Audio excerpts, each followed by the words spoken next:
Chapter 4. Corky, what is it?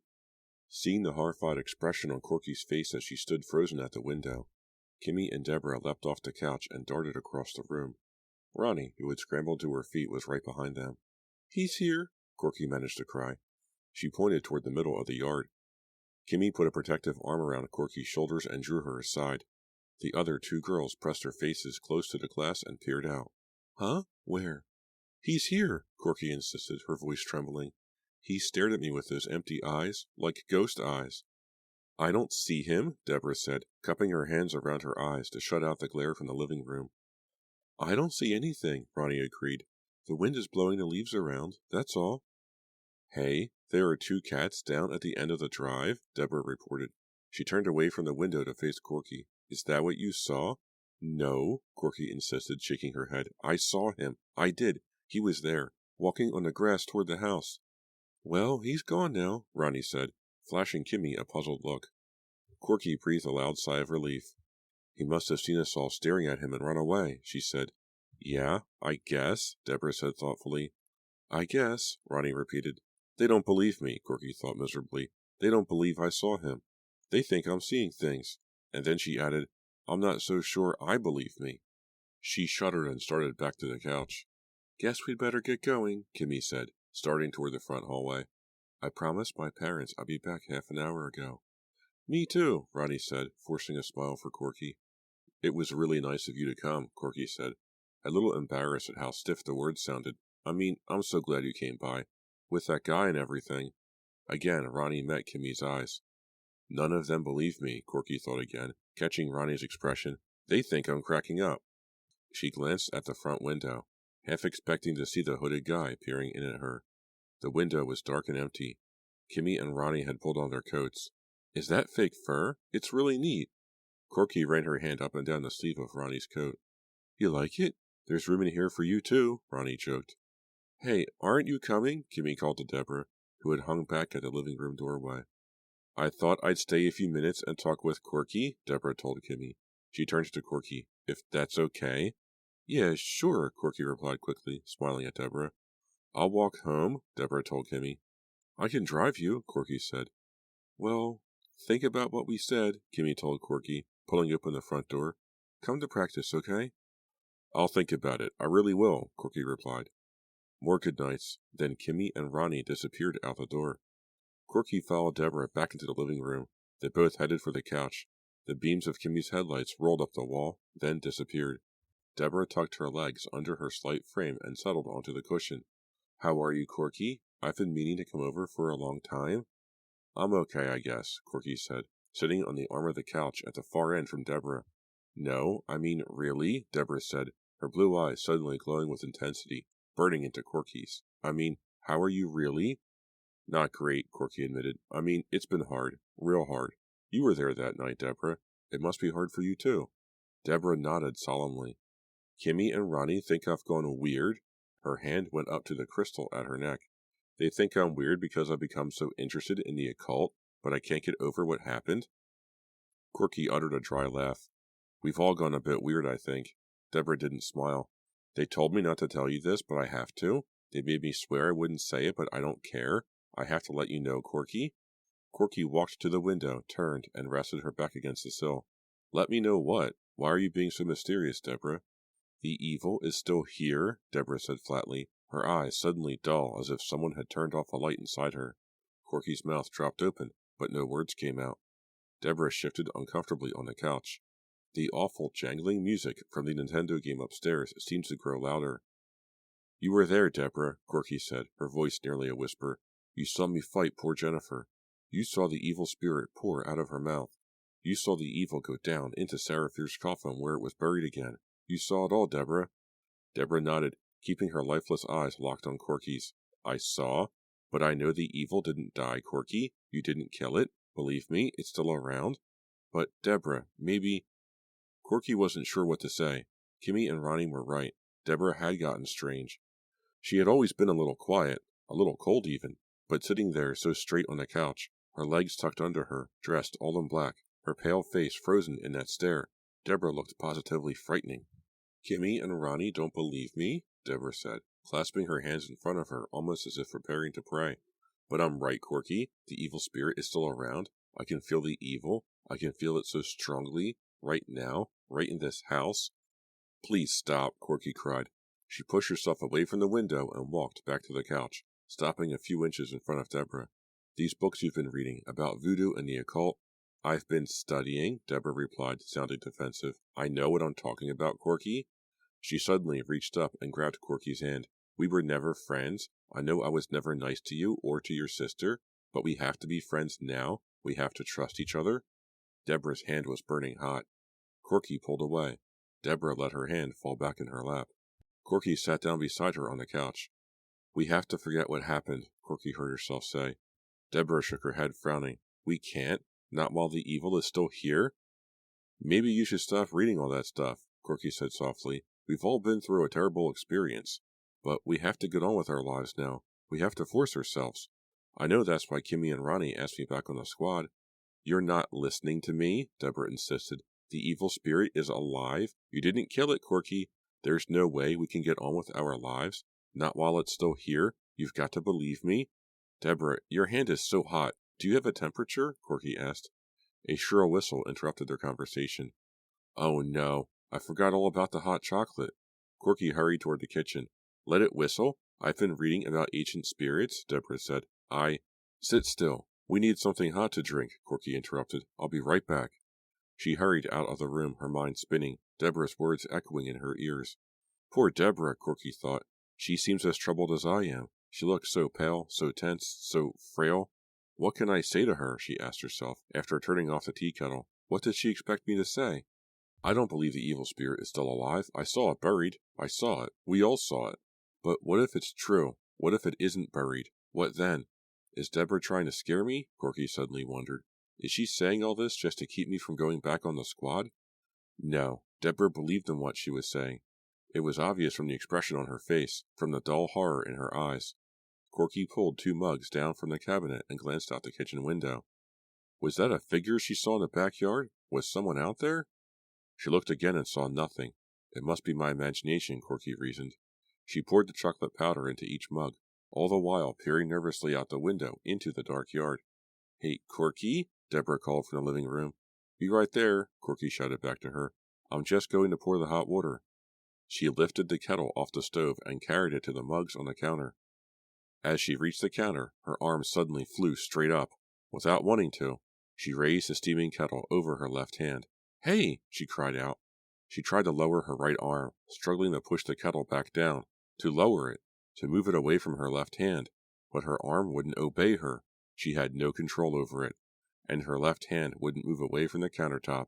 What's happening? What's happening to me? Holding the kettle high, her right hand tilted the kettle down, down, down. Steam rose from the spout. Then the scalding water began to shower down on her left hand. Help! Ow! She couldn't lower her arm, couldn't move her hand out from under the boiling waterfall. Help me, please, she cried. The scalding water gushed over the back of her hand, splashing up her arm. I can't stop. Can't stop. The scalding water splashed onto her skin, burning, burning, burning beyond pain, beyond all sensation. Chapter 5. She's up in her room, Sean told Chip. Chip tossed a shady-side high-letter jacket onto the banister and pulled down the sleeves of his bulky sweater. Is it okay to go up? He asked. Sean blew a large pink bubble before replying. Yeah, Kimmy's up there too. Chip frowned. He glanced up to the top of the stairs. He didn't really want to see Kimmy. It had been 2 months since he'd broken up with her and gone out with Bobby Kokorin, but Kimmy still treated him coldly and made him feel uncomfortable every time they bumped into each other. When they passed in the halls at school, she always turned away, cutting him dead. Is Corky feeling okay? Chip asked Sean, delaying the confrontation. Sean nodded, unsticking bubblegum from his cheeks. Yeah, she's okay, only she can't wrestle. That's too bad, Chip replied, chuckling. He was trying to decide whether to go upstairs or not. Maybe I'll come back later, he told Sean. Chip, is that you? Corky's voice called from upstairs. Trapped, he thought. Hi, he shouted, and stepped past Sean to climb the stairs. He stopped in the doorway to Corky's bedroom. She was sitting on the edge of the bed, her bandaged hand resting in her lap. Kimmy was standing by the dresser, zipping up her down coat. "How are you doing?" Chip asked Corky, flashing her a broad smile. "A lot better," Corky said, smiling back. Chip crossed the room and bent down to give her a quick kiss on the cheek. After Bobby's death, he and Corky had become friends. Corky found that he was someone she could talk to, about her sister, about her feelings of grief, about her fears. After a while, they become more than friends. A tall, athletic-looking boy with an open, friendly face. Chip was wearing a heavy, wool-plaid sweater, all greens and blues, which made him look big and broad-shouldered. His thick brown hair was unbrushed as usual. "So the hand is better?" he asked Corky. "Don't mind me, I'm just leaving," Kimmy interrupted, her voice dripping with bitterness. "Oh, hi, Kimmy," Chip said, trying to sound casual. He didn't turn to her. He didn't want to see the disapproval on her face. "Thanks for coming," Corky told Kimmy, standing up. "And thanks for bringing my homework." "See you Monday," Kimmy said. With a toss of her black crimped hair, she strode quickly from the room. As soon as she was gone, Chip stepped forward and wrapped his arms around Corky's shoulders, drawing her into a hug. "Ow! Be careful! My hand!" she exclaimed. "Hey, what are you two doing?" a voice shouted from the bedroom doorway. They both looked around to see Sean, hands on hips, staring suspiciously at them. "We're not doing anything," Corky said defensively. Sean glared at her. "I thought you said you couldn't wrestle. You were wrestling with him." He pointed accusingly at Chip. "We weren't wrestling," Corky said, laughing. "Now get lost." "Make me," Sean's standard reply. "Go on, beat it," Corky insisted. Sean put his tongue between his lips and made a rude sound. Another of his standard replies. Chip laughed. Corky elbowed Chip in the ribs. "Don't encourage him," she chided. She glared at her brother. "Go on, get lost." "Okay," he said, pouting. "I'm going." Sean started out of the room, but turned at the doorway. "But no wrestling, you hear?" He disappeared, and Corky heard him clomping back down the stairs. "He's funny," Chip said, still chuckling. "Who needs funny?" Corky asked dryly. She dropped back onto the edge of the bed. Chip sat down beside her. "So the hand, it's really better?" "Yeah, it's still pretty tender. You have no idea how hard it is to dress yourself with one hand." She laughed, a forced laugh. "I'm going back to school on Monday," she told him. "It's been a long week. A long week." He started to say something, but the phone on the night table rang. Corky sprang up to answer it. "Oh, hi. Yeah. Can I call you back later?" she said, holding the receiver in her right hand. "Chip's just arrived." "Okay, bye."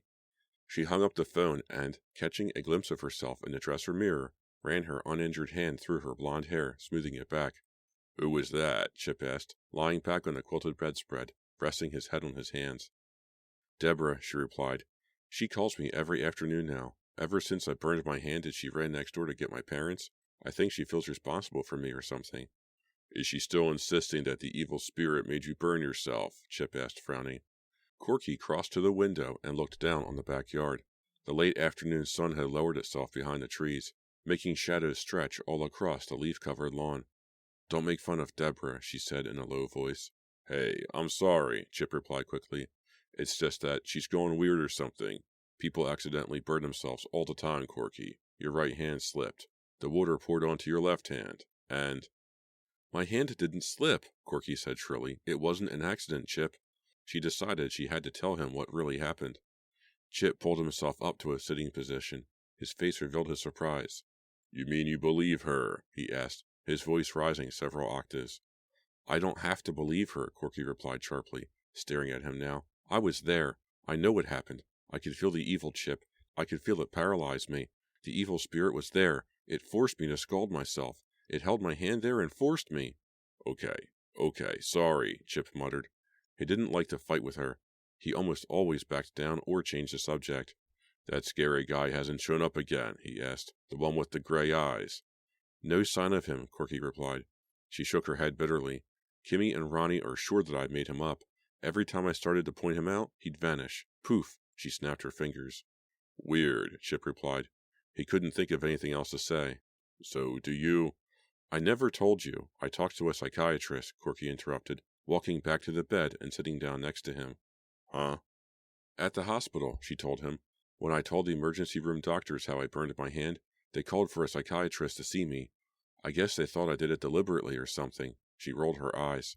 Then Corky's expression grew thoughtful. As she talked, she smoothed the bedspread with her unbandaged hand. He was a young guy, really nice. His name was Dr. Stern. He was the psychiatrist Myra Burns saw for a while. Chip reacted with surprise. Myra? What did she need him for? She's got to be the most normal person in Shadyside. She told me she started sleepwalking suddenly a couple of summers ago, Corky told him. This Dr. Stern helped her a lot. So what did he say to you? Chip asked. Did you tell him about the evil spirit? Corky turned her eyes to the window, avoiding Chip's stare. Well, actually, no. Huh? I just didn't want to get into it with him, she confessed. I mean, I wasn't ready. I didn't want him to think I was totally crazy. I told him about Bobby dying and everything. And what did he say? Chip demanded. He said I should try to return to a normal routine. He said I've been through a lot, but I have to stop dwelling on the past. I have to try to get my life back on track.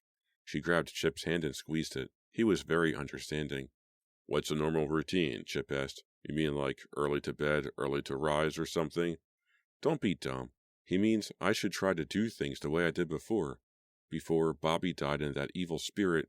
Her voice trailed off. I mean, I'm thinking of going back on the cheerleading squad. Outstanding, Chip exclaimed with genuine enthusiasm. Well, I thought I'd give it a try, Corky said, still resting her hand on his. Kimmy and Ronnie have been insisting, so... Excellent, Chip said, squeezing her hand. Excellent. I'm going to rejoin for 2 reasons, Corky said, her voice a whisper, her expression thoughtful. I know I have to adjust to not having Bobby around anymore. Getting back on the squad will keep me busy. You know, give me something to think about. And what's the second reason? Chip asked. I have to find the evil spirit, she said, locking her eyes on his. The evil is back. It must be inhabiting someone else. Maybe someone I know. Huh? What makes you so sure? Chip demanded. Because it was right in my house the other night, Corky said in a whisper, staring down at the floor. I'm going to find it before it kills again. Chip stared at her thoughtfully, but didn't reply. She raised her eyes to his. I have one favor to ask. Sort of a big one, she said reluctantly. Yeah? Chip eyed her wearily. What is it?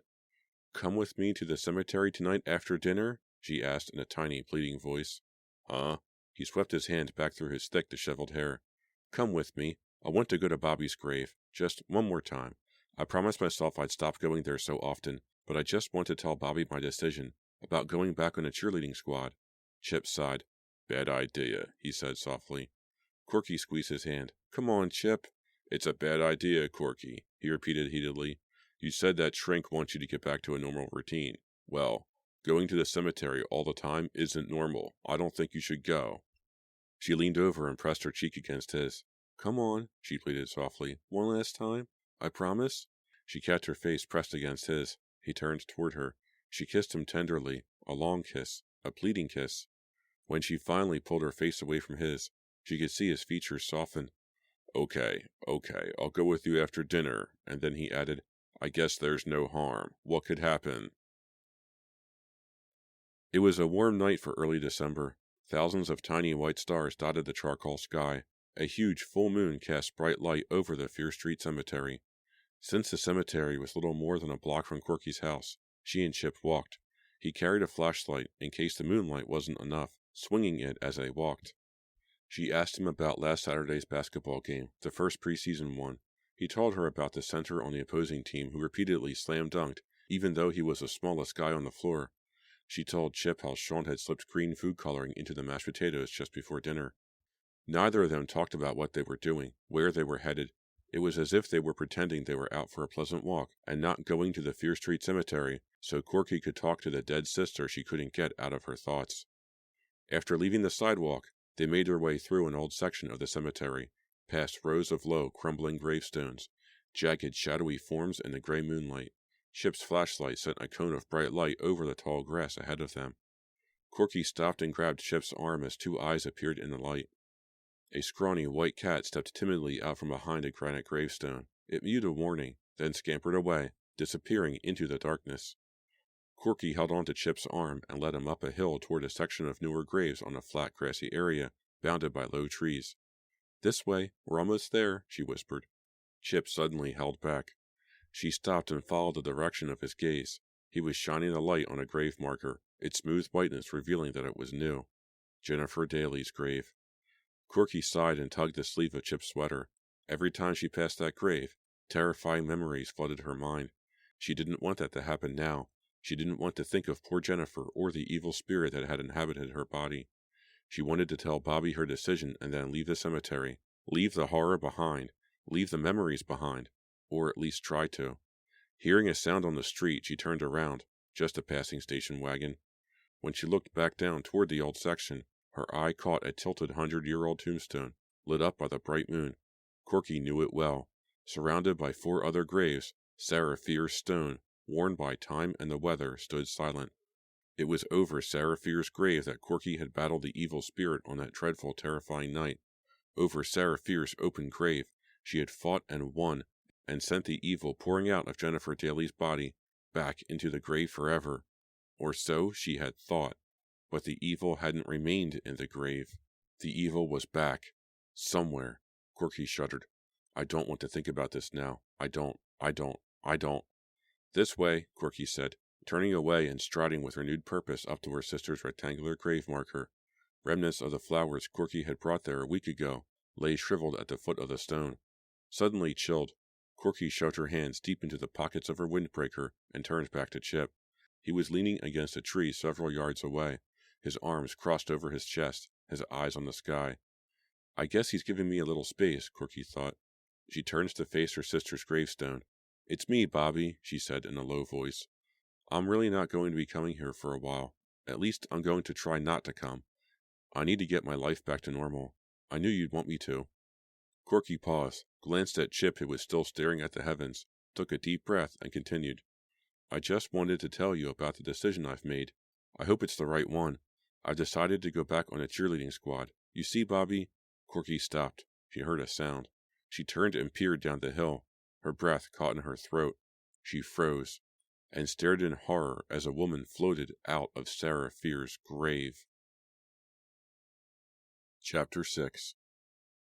As the woman materialized in the shadows, Corky struggled to find her voice. Finally, she managed to call out Chip's name. Uncrossing his arms, he turned to her, startled. Corky pointed. Would Chip see the woman too, or was she seeing things again? Corky was suddenly filled with dread. Was she losing her mind completely? Had she really seen this woman float up from Sarah Fear's grave? Hey, Chip shouted.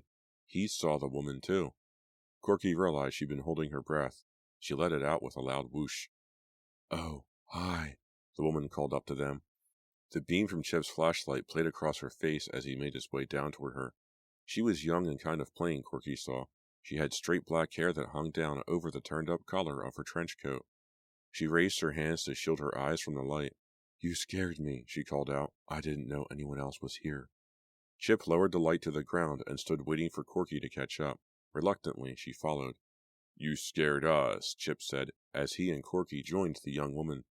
I thought you were a ghost or something, Corky said, trying to make it sound light. The young woman didn't smile. I'm just doing a gravestone rubbing, she said. She had a scratchy voice, a voice that sounded older than she looked. Did you two come here to be alone? Without waiting for an answer, she knelt in front of Sarah Fear's gravestone, then lay down on her stomach to work. Oh! Corky couldn't help but utter a cry. The young woman was lying in the exact same place over the grave where Jennifer Daly had died. Stop, stop, stop, Corky cried silently to herself. Stop thinking about it. But how could she not be reminded when this woman was lying in the exact place? What are you doing? She asked, speaking loudly to try to force away the horrible memories. I just told you. I'm doing some gravestone rubbings, the woman answered, rapidly moving a piece of black chalk over a thin sheet of paper she had taped over the tombstone. There are some wonderful stones in this graveyard. Some of them are truly unique. Many are very revealing of their time, I think. She finished quickly, then climbed to her feet, examining her work. Seemingly pleased, she rolled up the paper and smiled at Corky. I'm kind of glad not to be alone, she said pleasantly. This cemetery has an amazing reputation. I know, Corky said darkly.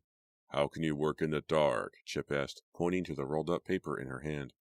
I do most of it by feel, and I have a flashlight, and, of course, the moon. Chip wanted to ask more, but didn't.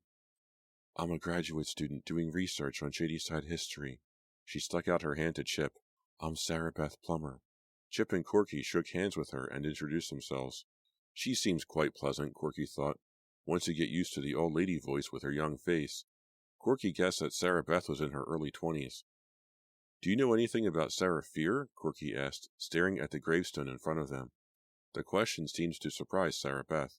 She narrowed her dark eyes and shook her head. Not very much. I've read a little about her, in old newspapers mostly. I know she came to a strange and mysterious end. Huh? Really? Corky asked with genuine interest, her voice rising several octaves. What happened to her? Sarah Beth pulled the collar of her trench coat tight. She shivered. It's getting really cool, don't you think? She asked, glancing toward the street. Then she added, Are you really interested in Sarah Fear? Yeah, Corky replied quickly. It's a long story, but I'm very interested. She cast Chip a look, urging him to respond. Me too, Chip said obediently, placing a hand protectively on Corky's shoulder. Well, there's a small coffee shop in Hawthorne, Sarah Beth said, buttoning the top button on the coat. It's within walking distance. It's called Alma's. It's sort of a college hangout. I know where it is, Chip said. It's just a couple of blocks from here. If you want, Sarah Beth continued, we could go there and get something hot to drink. I'll tell you all I know about Sarah Fear. Excellent, Chip said, glancing at Corky. Okay, Corky agreed.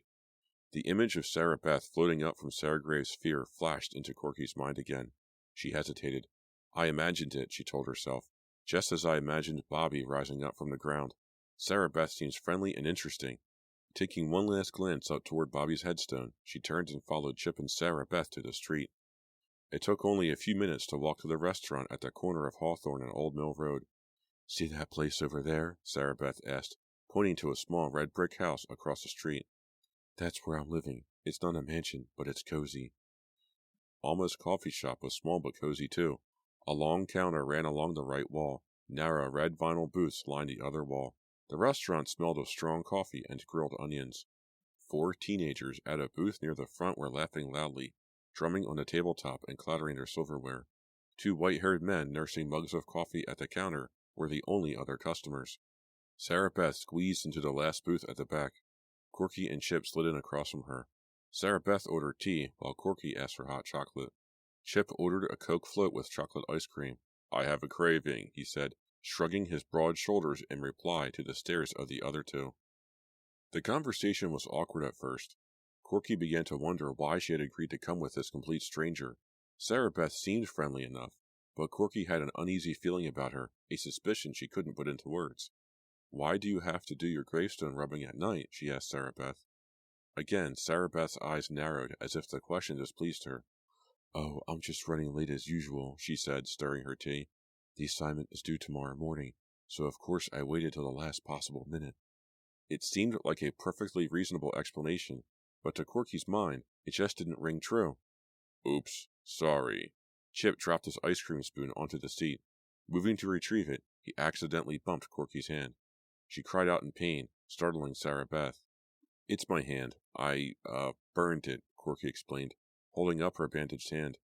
Sarah Beth continued to stare at her. For a frightening moment, Corky had the feeling that Sarah Beth knew how she had burned it. But of course that wasn't possible. Stop being so suspicious, Corky scolded herself. Please tell us about Sarah Fear, she urged Sarah Beth. I'm really interested. Sarah Beth took a long sip of tea, then set the mug down. She reached for the aluminum sugar dispenser. Okay, here's a little information I've been able to find, she said, pouring a stream of sugar into the tea. There isn't much information available about her. Strangely enough, I've been able to find out a lot more about her death than about her life. She married a grandson of Simon Fear, a mysterious man who lived in Shadyside and built an enormous mansion back in the woods, away from everyone else in... That's the burned-out old shell across from the cemetery, Chip interrupted, busily scooping ice cream out of the tall soda glass. There wasn't much of a cemetery when Simon built his house, Sarah Beth replied. He was all alone out here for a while. Then they built the mill in this area. Soon after that, the city built a road through the woods, right past the Fear Mansion, and it came to be named Fear Street. Wow, I never knew any of this, Corky said intrigued. Of course, my family is new in town. We just moved here this fall from Missouri. Have you lived in Shadyside a long time? Is that why you're so interested in the town? Sarah Beth took a sip of her tea, staring over the booths to the front window of the restaurant. I've lived here on and off, she replied curtly. Am I being too nosy? Corky wondered. Is that why she got so cold? As I said, Sarah Fear married Simon's grandson. She and her husband lived on a house near Simon's mansion. a large house on Fear Lake. That's the small lake with the island in the middle of it, Chip explained to Corky. It's back in the woods, 2 or 3 blocks from your house. As I mentioned earlier, little is known of Simon Fear's life, Sarah Beth continued, rolling the sugar dispenser between her long, slender hands. Her husband died suddenly of pneumonia just 2 years after they were married, leaving her quite wealthy, according to the newspaper reports from the time. She had servants. Her house was always filled with people. After her husband died, her 2 brothers moved in with her, as did several cousins. Despite her wealth, she was never mentioned on the social pages of the newspaper, nor was she ever mentioned as being involved with charitable functions, the way wealthy people often are. I haven't found much personal information about her, Sarah Beth continued. I don't know if she ever remarried. There isn't any mention of it in the Fear family records I've seen. Of course, she didn't live long enough to have much of a life. She died young, too? Corky asked in surprise. Very, Sarah Beth replied somberly, in her 20s. Sarah died in 1899. The whole thing was very mysterious. The Fear family pleasure boat capsized on Fear Lake for no apparent reason. It was a calm, sunny summer day. The lake was as flat as glass. There were no other boats on the water. Yet the boat turned over. All on board were drowned. Sarah Fear, her brother, her niece and nephew, and a servant. Whoa, Chip let out a breath, shaking his head. Corky stared at Sarah Beth, listening to her story in rapt silence. So that explains the 4 graves around Sarah Fear's grave, she thought. A brother, a niece, a nephew, and a servant. They all drowned, Sarah Beth said again, speaking softly, leaning over the table. All within view of the shore. Maybe a 5 or 10 minute swim at most. Sarah Beth sipped her tea, then licked her pale lips. No one knows why the boat turned over. No one knows why everyone drowned. It's all a mystery. Corky stared down at her mug of hot chocolate, thinking hard, Sarah Beth's scratchy voice still echoing in her ears. It was the evil spirit, Corky thought. It had to be the evil spirit that was responsible for that accident. She was tempted to tell Sarah Beth about the evil force, but it was late. Her hand ached and she suddenly felt tired. Besides, she realized she didn't really trust the young woman. She didn't know enough about her to confide in her. There's more, Sarah Beth said suddenly. Corky saw Sarah Beth staring at her as if trying to read her thoughts. After Sarah Fear's death, there were all kinds of stories. Stories about her. Stories about how she and the servant who drowned had been lovers. Stories about how Sarah and the servant were seen walking in Shadyside, walking in the woods behind her house, even walking in town, long after their death. You know, Sarah Beth scoffed, the usual ghost story mumbo-jumbo that the Fear family is known for. Her attitude surprised Corky. You don't believe it? Corky demanded. Sarah Beth chuckled. A smile formed slowly on her lips. I think it's all kind of funny, she replied, locking her dark eyes on Corky's as if trying to gauge her reaction. Funny, Corky thought. 5 people drowned. Their boat capsizes on a calm lake for no reason. Such a horrible, tragic story. And Sarah Beth thinks it's kind of funny. Corky took a final sip of her hot chocolate. It's pretty late. My mom is probably worried. I didn't tell her I'd be gone this long. She gave Chip a push to get him moving. Nice meeting you, Chip said to Sarah Beth. He slid out of the booth and reached for Corky's windbreaker, hanging on a hook on the back wall. I enjoyed talking with you, Sarah Beth said, her eyes on Corky. I don't usually meet such nice people in the cemetery. Are you leaving too? Corky asked, standing up and allowing Chip to help her put her coat on. I think I'll stay and have another cup of tea, she replied. I live so close. I haven't far to walk. They all said good night again, and Chip and Corky made their way down the narrow aisle, past the counter where the 2 white-haired men still sat hunched over their coffee mugs, and out the front door. She's nice, Chip said, glancing up at the moon, which is now pale white and high in a black sky. I guess, Corky replied without enthusiasm, but there's something odd about her, don't you think? Odd, Chip shook his head. Just her voice. Corky stared through the restaurant window and focused on the back booth. She could see Sarah Beth Plummer sitting alone against the back wall, her slender hands wrapped around a white mug of tea. To Corky's surprise, she had the strangest smile on her face. Not a pleasant smile, Corky realized, a cruel smile. Even from that distance, even through the hazy glass, Corky could see the gleam in Sarah Beth's dark eyes, the unmistakable gleam of evil.